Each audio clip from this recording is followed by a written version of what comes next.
Kickback is a shoot-'em-up with roguelike elements and a novel means of movement.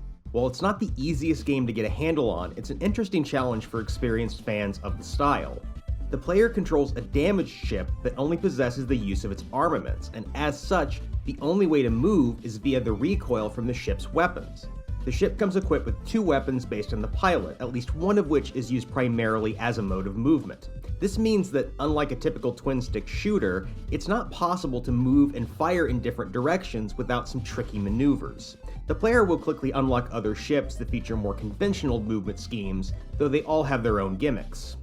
After picking a ship and pilot, the player is dropped into one of three arenas. All three are open spaces with damage areas in the corners to prevent the player from getting too comfortable, but the size of each arena and the enemies that appear differ greatly. The objective is to survive against waves of enemies for an amount of time based on the difficulty level at which point a boss spawns in.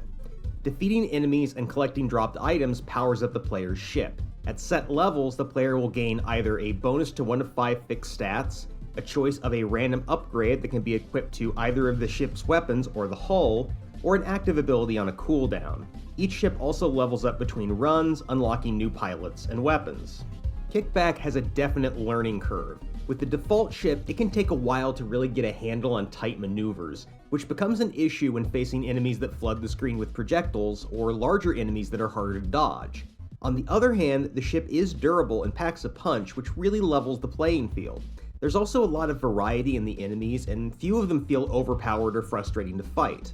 Overall, Kickback can definitely take some getting used to, but a shoot-'em-up fan willing to spend an hour or so getting a handle on it will probably find something to like.